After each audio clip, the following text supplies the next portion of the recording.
Good morning, students. So, today we are going to begin with a new chapter, that is circulatory system. As we all know, all living organisms need energy for various metabolic activities, for movement and for locomotion. Have we ever thought about from where does the energy come? The energy is derived from the food we eat. Plants prepare their own food and animals take in the ready-made food. But the most important process is the transport of food within the body and to bring out the waste generated in the body. This process is brought about with the help of heart and the blood vessels. They function to transport substances and together form the circulatory system.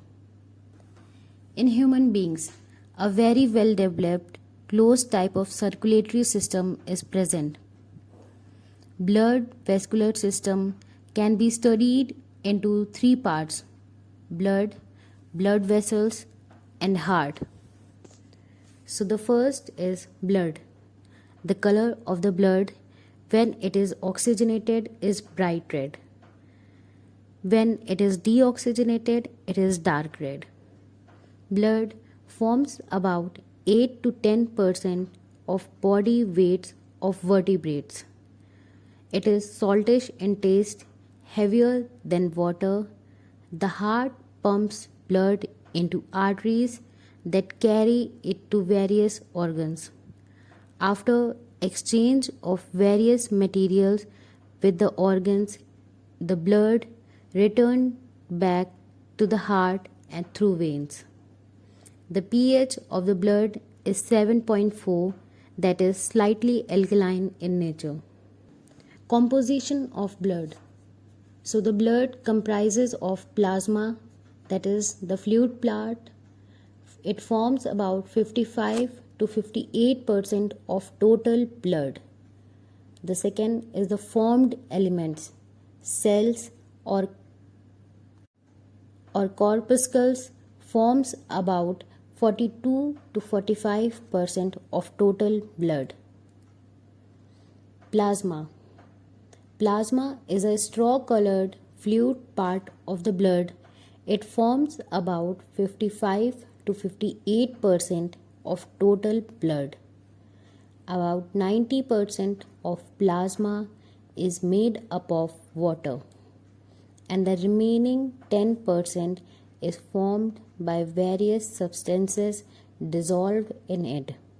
This include blood protein, inorganic salts, digested food, waste material, hormones, antitoxin, and gases. Formed or cellular elements. So the formed elements are the shaped structures visible under the microscope are cell-like structures present in the blood. The formed elements comprises of RBCs, red blood cells or erythrocytes, WBCs, white blood cells or leukocytes, blood platelets or thrombocytes. Types of blood cells. Red blood cells, it helps in oxygen and carbon dioxide exchange. White blood cells, it fight against infections. Platelets, it helps in blood clotting. RBCs or red blood cells, they contain complex chemical compound called hemoglobin, which has iron. Hemoglobin plus oxygen combine to form oxyhemoglobin.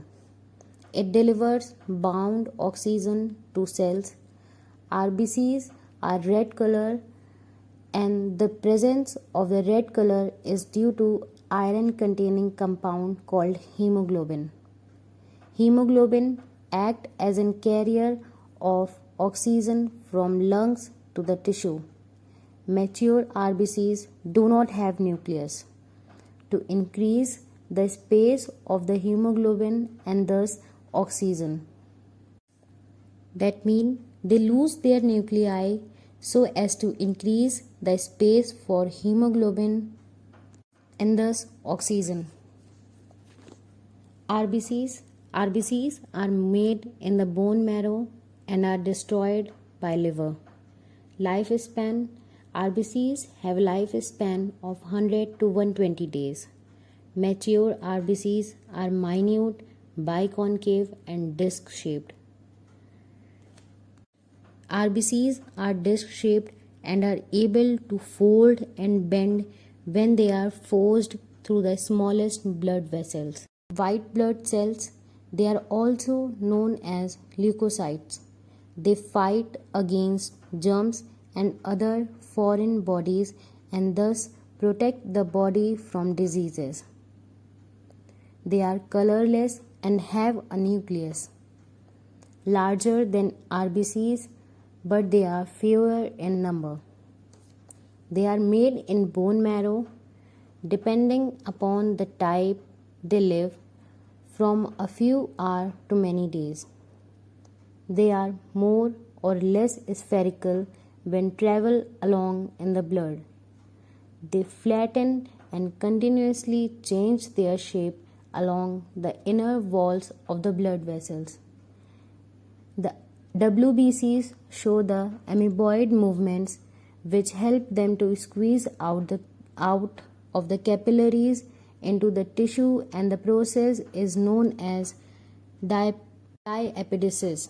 There are about 5,000 to 7,000 WBCs present in 1 cubic millimeter of blood.